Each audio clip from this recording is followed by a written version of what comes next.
Energetics part 2. Once again, first of all, what is energy of activation? I am going to revise energy of activation.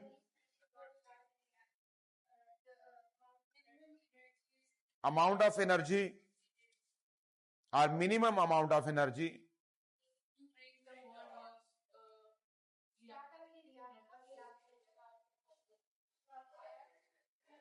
needed to break the bond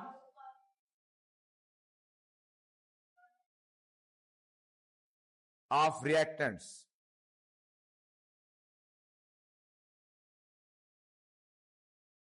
Minimum amount of energy that is required to the reactant to break their bonds is called energy of activation.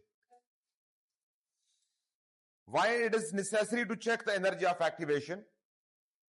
Basically, energy of activation gives us the information about the rate of reaction and ease of reaction. Energy of activation अगर किसी भी reactant की किसी reaction की अगर कम है तो वो रिएक्शन उसकी स्पीड ज्यादा होगी, उसकी ईज ज्यादा होगी, वो रिएक्शन ज्यादा जल्दी से होगा, वो रिएक्शन उसकी स्पीड ज्यादा होगी और उसके होने के चांसेस, उसके हैपनिंग के चांसेस ज्यादा होंगे. सॉरी, मजा नहीं आ रहा, मुझे अजीब सा लग रहा है. कोई बात नहीं, आपकी मामा डॉक्टर हैं, बाबा डॉक्टर हैं, तो कोई टेंशन नहीं है. अब बोधला आई केयर का मैं एड्रेस दे दूंगा, आप क्या ठीक हो जाएंगी, टेंशन हो. Energy of activation basically governs the rate of reaction. Speed of reaction energy of activation बताती है. ईज ऑफ रिएक्शन का मालूम करना हो तब भी एनर्जी ऑफ एक्टिवेशन बताती है. The second main thing is energy of activation is always a positive value, a positive integer, and its units are K small J capital per mole, kilojoules per mole. Energy of activation की value कभी भी negative नहीं होती है, याद रखना है आपने. हमेशा पॉजिटिव वैल्यू आपने यूज करनी है. और आंसर जब भी आपसे मालूम करने के लिए कहा जाए तब भी आंसर पॉजिटिव आना चाहिए. Energy of activation can be decreased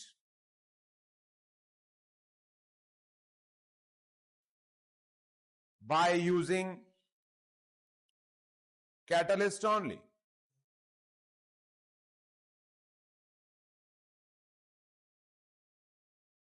energy of activation सिर्फ कैटलिस्ट कम कर सकता है और कोई टूल ऐसा नहीं है और कोई वे आउट ऐसा नहीं है कि आप किसी भी रिएक्शन की एनर्जी ऑफ एक्टिवेशन को कम कर सकें. किसी भी रिएक्शन की एनर्जी ऑफ एक्टिवेशन ज्यादा नहीं हो सकती, कम हो सकती है. कम कौन कर सकता है? कैटलिस्ट, बस. No other factor, no any other factor, no temperature, no pressure, no concentration can change, can decrease the energy of activation. ये बातें आपने जनरली याद रखनी है, सीधी सीधी बातें हैं, यही अप्लाई करें. Now I am going to draw energy profile diagram. What are energy profile diagram generally speaking?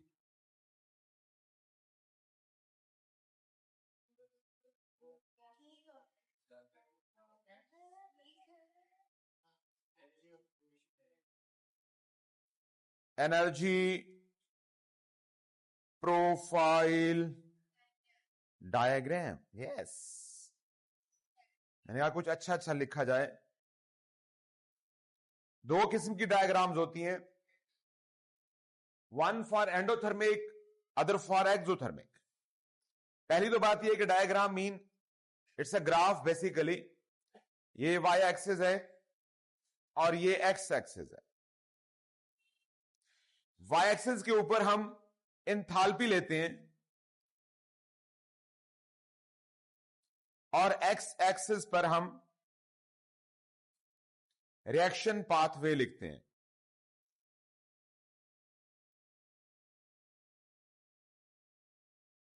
या प्रोग्रेस ऑफ रिएक्शन भी लिखते हैं। तो बेसिकली ये ग्राफ है, एक रिलेशनशिप है एंथैल्पी और रिएक्शन पाथवे के इन बिटवीन, या प्रोग्रेस ऑफ रिएक्शन के इन बिटवीन, या हिस्ट्री ऑफ रिएक्शन के in between.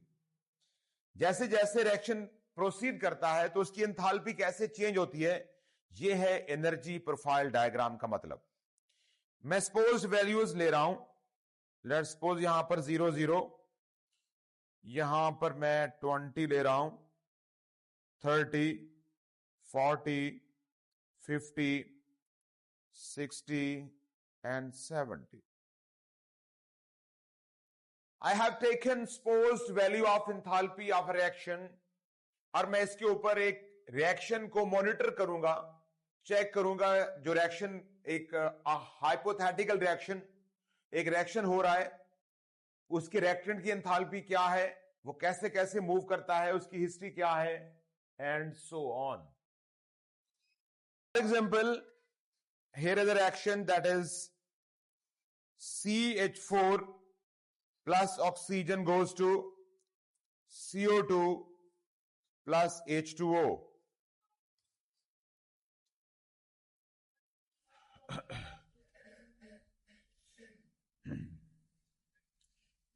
These are the reactants, and finally CO2 and H2O are called products. फर्ज करें, for example, we know the enthalpy of the reactant that is equal to 20 kilo joules per mole. They are lying over here, 20 नहीं, थोड़ा सा बढ़ा लेते हैं इसको, हम 40 किलो जूल्स पर मोल सपोज कर रहा हूं मैं। बोथ रिएक्टेंट CH4 NO2, उनकी एंथैल्पी थी 40 किलो जूल्स पर मोल। सबसे पहले क्या होगा, number 1, as I told you, reactants gain energy to break their bond. What is the name of that energy? Good, that is called energy of activation. Reaction exothermic हो या reaction endothermic हो, ये energy लाजमी होगी, हर reactant accept करेगा। उसके बाद क्या होगा, let's suppose there is a formation of product, and finally here is the line for CO2 and H2O. जी, इक्वेशन खुद देंगे या जनरल इक्वेशन होगी। ये आपके रिएक्टेंट हैं, इनकी एंथैल्पी को HR बोलते हैं। ये आपकी प्रोडक्ट हैं, इसकी एंथैल्पी को HP बोलते हैं। Enthalpy mean heat energy in simplest word. So फर्ज करें हमारे पास जो रिएक्टेंट है, उनकी इनिशियल एनर्जी थी 40 किलो जूल्स, उनकी एनर्जी रेज होगी। I mean a time will come, या after some time they will start to move towards the new compound, new product, तो उनकी एनर्जी डिक्रीज होना शुरू हो जाएगी। पहले इंक्रीज होगी, फिर डिक्रीज होगी। अब आपने ये देखना है कि what is the final value of enthalpy of the product. क्या आंसर है इनका फाइनल? 20। सो आपने ये दो वैल्यूज नोट करनी है, ग्राफ गिवन हो या खुद से लेबलिंग करनी हो, जो भी इंफॉर्मेशन आपको गिवन हो या कोई इंफॉर्मेशन निकालनी हो, इसी तरह का ग्राफ आपने यूज करना है। वाई एक्सिस पे एंथैल्पी, एक्स एक्सिस पे रिएक्शन पाथवे, और उसके बाद ये डायग्राम या ड्रा करनी होगी। अक्सर आपने खुद ड्रा करनी होती है, अगर ड्राइंग हो तो फिर लेबलिंग वो आपसे पूछते हैं। अब देखिए, I am going to draw a yellow line starting from the reactant, एक एरो में मार्क कर रहा हूं। This is called energy of activation. Can you find what is the answer of energy of activation in this reaction? 20, exactly, शाबाश। देखें, maximum limit 60 है। पहले 40 kilo joules थे रिएक्टेंट के पास, उसने बाहर से सराउंडिंग से 20 किलो जूल्स एब्जॉर्ब किए, उनकी एनर्जी बढ़ गई, और कितने एब्जॉर्ब किए? +20 किलो जूल्स पर मोल, के स्मॉल जे कैपिटल पर मोल।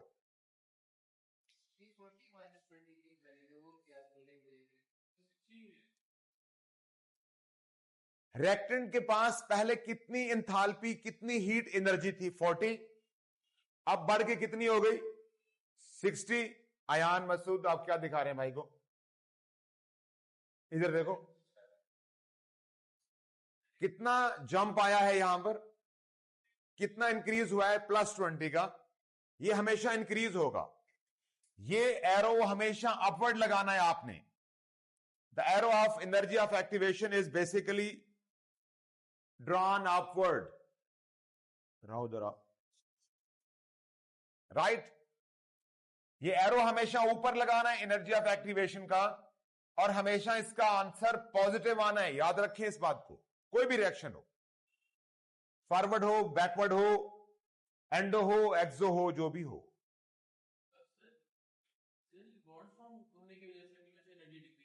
जी, जब तक बॉन्ड नहीं टूटते एनर्जी एब्जॉर्ब होती है। आई मीन बॉन्ड तोड़ने के लिए एनर्जी चाहिए होती है। इस स्टेज के ऊपर सारे बॉन्ड टूट चुके होते हैं। There is no more absorption of energy required over here. तमाम बॉन्ड टूट चुके हैं। इसके बाद बॉन्ड बनना शुरू हो जाते हैं। जब बॉन्ड बनते हैं तो एनर्जी क्या होती है? Release. Bond formation is exothermic. Energy release when the bonds are formed. Right? You saw it. दूसरा एक एक another arrow, पर्पल कलर का एरो लगा रहा हूं मैं, वो भी रिएक्टेंट से लेके downward towards the product. This is called enthalpy change. Reactant के पास कितनी थी, फाइनली आखिर में कितनी बची, जो नई चीज बनी उनके पास कितनी बची? This is called delta H. It is hardly visible, so I am going to change its colour. Delta H, H P minus H R, ये फॉर्मूला है इसका, नोट कर लीजिए। H P minus H R. क्या answer आएगा इसका? HP कितना है Fiza? Good. HP is equal to 20 +20 minus H R is equal to +40। Answer is equal to -20। If the answer of delta H is equal to minus, if it is a minus integer, then what does its nature known as? Exactly, exothermic reaction. So this energy profile diagram is for exothermic. शाबाश, easy chapter है, मुश्किल नहीं है, बातें आपने याद रखनी है। मैंने अभी तक 2 एरो मार्क किए हैं। एक एरो अपवर्ड किया है, yellow arrow. This purple arrow is moving downward. कोई टेंशन वाली बात नहीं है, सारे एरो शुरू एक जगह से करनी है, रिएक्टेंट से करने हैं। ये दोनों एरोज इसी लाइन से, रिएक्टेंट के सामने वाली लाइन से शुरू हो रहे हैं। एक ऊपर जा रहा है, एक नीचे जा रहा है। एनर्जी ऑफ एक्टिवेशन वाला हमेशा ऊपर जाएगा। हां, एंथैल्पी वाला ये एरो ऊपर भी जा सकता है, ये एरो नीचे भी आ सकता है। It's up to the nature of the chemical change. लेकिन आपने देखना क्या है, basically reactant to the product, reactant से प्रोडक्ट की तरफ एरो मार्क करना है। अब देखिए, क्वेश्चन मेरा आपसे है, if I am going to move in a reverse way, can you find the energy of activation for reverse reaction? अगर रिएक्शन वापस जा रहा हो, CO2 और H2O मिलके दोबारा CH4 और ऑक्सीजन बना रहे हो, that is moving in a reverse way, what will be energy of activation? मालूम कीजिए खुद से। यानी माइनस नहीं हो सकती एनर्जी ऑफ एक्टिवेशन, मैंने बोला नहीं आपको?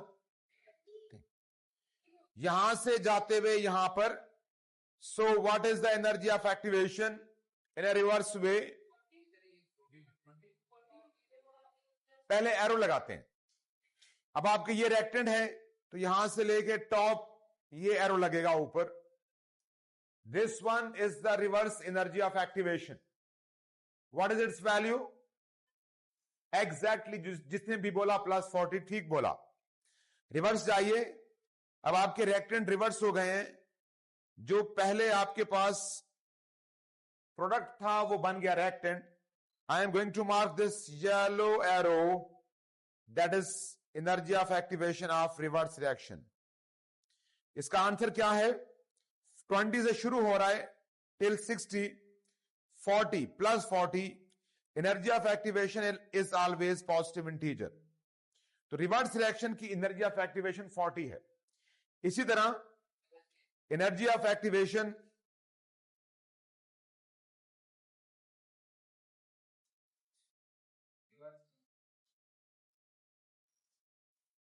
देखिए प्लीज, अब आप रिवर्स मीन, ये रिएक्टेंट्स और ये हो गए। How to calculate the energy of activation? Reactant से लेके जो टॉप पीक होती है उसका डिस्टेंस मालूम करते, यही रिएक्टेंट है आपके, यहां से जो टॉप पीक ये बनती। How many energy have been gain by these reactant? शुरू में 20 था, अब वो कहां पहुंचे हैं? टॉप 60 पे। कितनी गेन की है इन्होंने? +40। फिर वो लूज करेंगे, लूज यानी शुरू में हर रिएक्टेंट्स एनर्जी गेन करता है हर रिएक्शन में, फिर वो लूज करता है, एंड सो ऑन। अब रिवर्स रिएक्शन का डेल्टा एच मालूम कीजिए। Delta H for reverse reaction positive.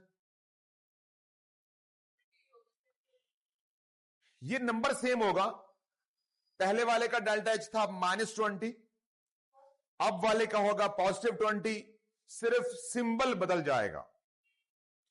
Reverse reaction में डेल्टा एच नहीं बदलता, डेल्टा एच की वैल्यू नहीं बदलती, सिंबल बदल जाता है।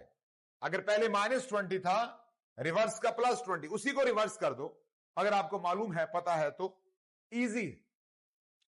एनर्जी ऑफ एक्टिवेशन में थोड़ा सा आपको सोचना पड़ेगा, देखना पड़ेगा। एक फार्मूला भी है, वो अगर चाहें तो वो भी आप लगा सकते हैं।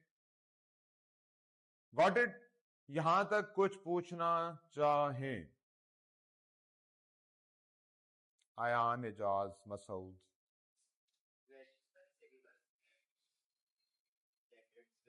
ये तमाम जहां पर भी कैलकुलेशन करवाएंगे आपको वाई एक्सिस गिवन होगा, वैल्यूज गिवन होगी।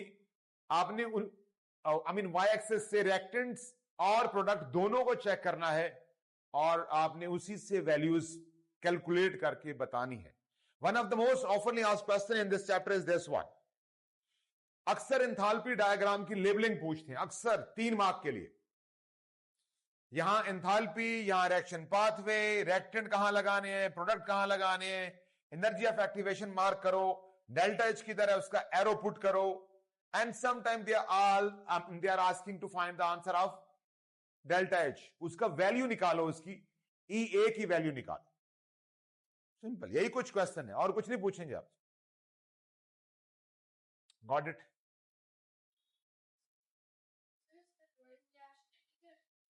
Yes, shabash. The reverse reaction is endothermic. Whenever you are going to have answer of delta H positive, mean that reaction is endothermic. तो इसका जो फॉरवर्ड रिएक्शन था वो एक्सो होगा। तो yes, it is true. अगर कोई भी रिएक्शन प्रोसीड कर रहा है, this is forward reaction, and by chance if it is a reversible reaction, तो जो रिवर्स रिएक्शन होगा वो नेचर में उलट होगा।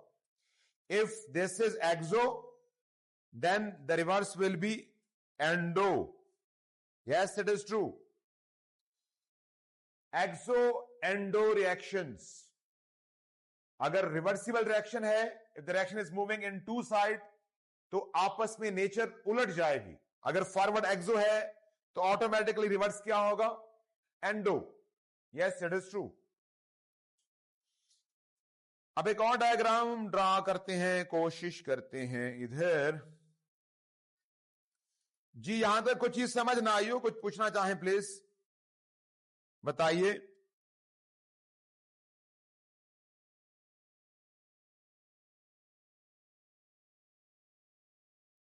Please help me out. to write the label of this curve or graph, I mean. Good. Here enthalpy, shabash. And here is the progress of the reaction. Yeah, reaction pathway, thank you. For example, I'm having reactant and their enthalpy is equal to 20. They are going to have final destination over here. This is called enthalpy of the product.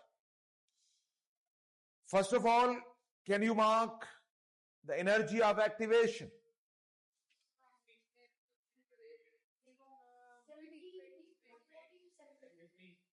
50. Yes, you get it. You did it, man. You did it.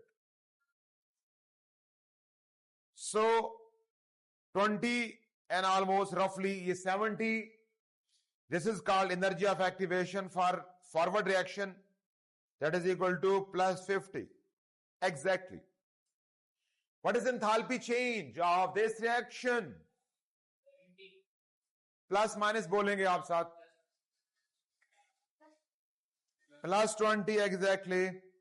Arrow कैसे लगाऊं? ऊपर या नीचे? शुरू कहां से करूं arrow? Arrow शुरू कहां से करूं? एरो हमेशा रिएक्टेंट से शुरू करना है. एरो कहां से शुरू करना है? रिएक्टेंट्स. कहां है रिएक्टेंट? HR जहां लिखा हो. So this is the arrow for delta H. Answer is plus 20. Arrow properly draw करने हैं. Each and every arrow must be started from reactants. यही तो बातें हैं, और तो बुक्स में लिखा हुआ है सब. फातिमा अली आप बड़े दिनों बाद आई. Thank you so much. Are you getting? I mean, Iman, Zainab, thank you. Arrows reactant से शुरू करने हैं आपने. बस सीधी बात, सिंपल बातें हैं, मुश्किल नहीं है, कोई रॉकेट साइंस नहीं है इधर. अब देखिए, ये इस वक्त जो मैंने डायग्राम ड्रा किया है, ये एक्सोथर्मिक है या endothermic? Endothermic, exactly. Delta H positive, the reaction is. अगर मैं इसका रिवर्स मालूम करना चाहूं, रिवर्स जाना चाहूं तो क्या होगा? तो रिवर्स क्या होगा? Exothermic, exactly. अब मैं इसी डायग्राम के ऊपर आपसे क्वेश्चन पूछ रहा हूं. Please let me know what is energy of activation for reverse reaction. What is delta H of reverse reaction? Energy of activation of the reverse reaction.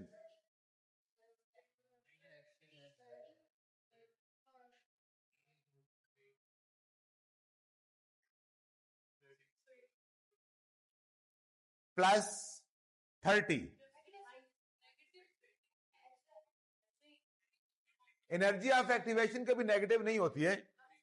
ये वाइड एरो में लगा रहा हूं यहां पे, आई मीन वेक्टर कहें या arrow कहें. तो अब रिवर्स का मतलब ये रिएक्टेंट बन गए हैं और ये बन गए हैं प्रोडक्ट.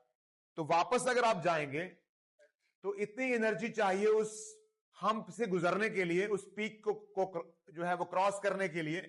तो वो है 30 किलो जूल्स. सिंपल डिफरेंस निकालना है. EA for reverse reaction is equal two plus 30. Energy of activation कभी भी माइनस नहीं होती है. अब मैं आपको हलफ उठा के कह सकता हूं, आपने कभी इसको माइनस नहीं लिखना please. What is the delta H of reverse reaction? Minus 20, exactly. पुराने वाली डेल्टा H के साथ सेम आंसर होगा, साइन उलट जाएगा. अब मैंने आपसे यह पूछना है कि रिवर्स जो रिएक्शन है उसकी नेचर क्या है? रिवर्स रिएक्शन एक्सो है या endo? Exo, exactly. And the last question about this car is, Which one reaction is the faster? Forward reaction or backward reaction? कौन सा रिएक्शन फास्टर होगा, फॉरवर्ड या बैकवर्ड? कौन तेज होगा, कौन सा रिएक्शन?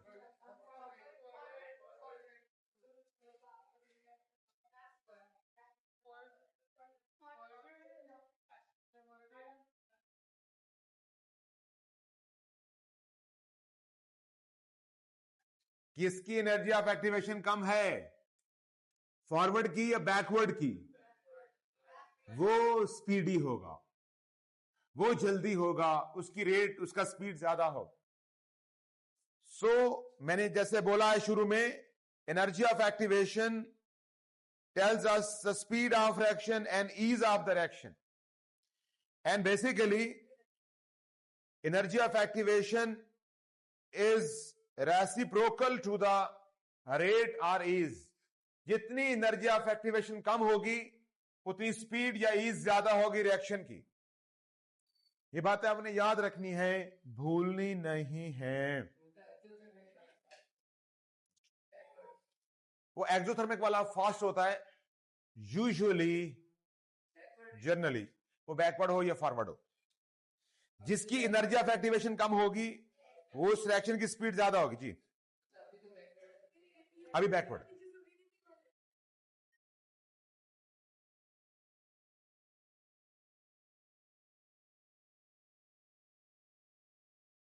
Got it? दो और कर्व्स हैं जो मैं आपको बताना चाहता हूं रिगार्डिंग एक्सो एंड एंडोथर्मिक। वो ये है कि अगर हमारे पास कोई वेसल है, उसके अंदर हमने आइस क्यूब्स रखे हुए हैं, for example at RTP, you are basically melting down this ice cube or ice cubes। तो उसके लिए एक और कर्व भी हम ड्रा कर सकते हैं। Temperature, this time I am going to write temperature over here versus time. एक नॉर्मल लाइन ड्रा करते हैं सबसे पहले, that is equal to 25 degree Celsius. अब आपने बताना है, ये दो एक्सिस गिवन है, एक पे वाई एक्सिस पे टेम्परेचर है, एक्स एक्सिस पे टाइम है, और मैंने जो मेरा एक्सपेरिमेंट है वो ये है कि मैंने आइस क्यूब को मेल्ट कर रहा हूं रूम टेम्परेचर के ऊपर। तो आपने बताना है इस बीकर, इस वेसल, इस कंटेनर का टेम्परेचर कैसे बदलेगा। बताइए प्लीज, शुरू में आइस का टेम्परेचर क्या होगा?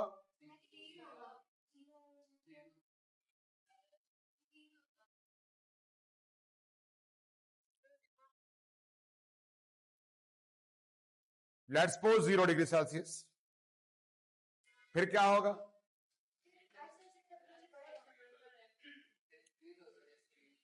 टेम्परेचर क्या होगा?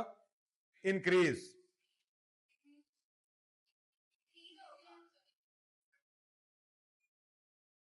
आइस क्यूब को कमरे में रखें, बर्फ को, वो पिघल जाती है, उसका टेम्परेचर क्या होता है? बढ़ेगा ना, ऑटोमेटिकली। कम कैसे होगा? वाह, कमाल हो गया, फ्रीजर के बगैर। For example this is 0 degree Celsius, तो इंक्रीज होगा और आके कांस्टेंट हो जाएगा। Sorry for my poor drawing. यहां पर 25 के बाद आगे रूम टेम्परेचर से ज्यादा नहीं होगा। एक ये कर्व है, ग्राफ है।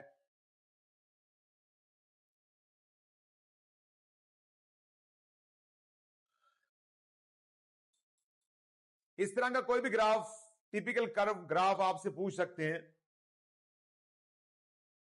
अगर मेरे पास सिमिलरली स्टीम है, steam, I am having a steam in a container, steam at 100 degree Celsius, water vapours at 100 degree Celsius are termed as steam. स्टीम खास टेम्परेचर को शो करता है वर्ड। स्टीम का मतलब उस वक्त पानी के वेपर का टेम्परेचर 100 है, तो तब बोलेंगे steam. Water vapours at 100 degree Celsius. अगर ये कंटेनर को RTP पे रखा जाए, रूम टेम्परेचर के ऊपर रखा जाए इस डब्बे को, कैसा कर्व बनेगा इसका? करेक्ट। शुरू में 100 है, ये आहिस्ता आहिस्ता कम आएगा और कांस्टेंट होगा कहां पर? 25 पे आके कांस्टेंट हो जाएगा। यस। तो बेसिकली इस तरह का कोई भी क्वेश्चन टेम्परेचर वर्सेस टाइम आपसे पूछा जा सकता है। अभी मैंने वेसल का टेम्परेचर आपसे पूछा है कि वेसल का टेम्परेचर शुरू में यह था, फाइनली बताएं क्या होगा। इसी तरह अगर इसी same on the same axis मेरे पास पानी है, आई am having a beaker filled with water H2O, मैं पहले इसको हीट करता हूं and I change its temperature till 100, then again leave it to the RTP, room temperature पे इसको छोड़ देता हूं। तो फिर क्या होगा? शुरू में भी रूम टेम्परेचर पे था, गौर से देखिए, I am going to draw green line.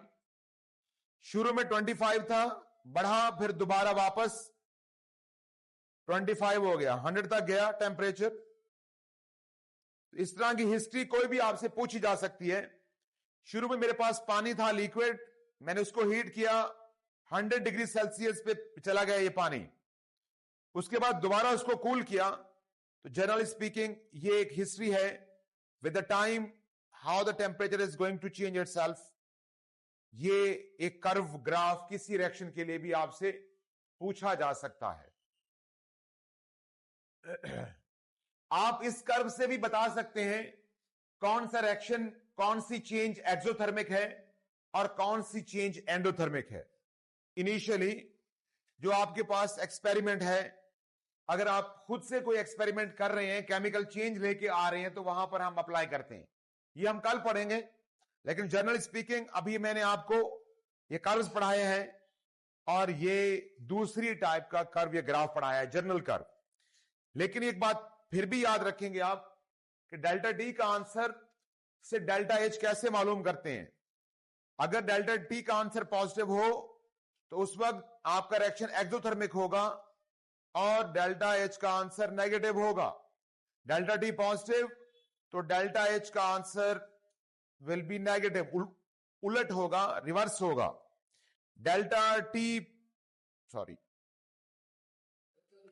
Negative तो उस वक्त delta H will be positive. ये कल बताऊंगा आपको पूरी इसकी डिटेल।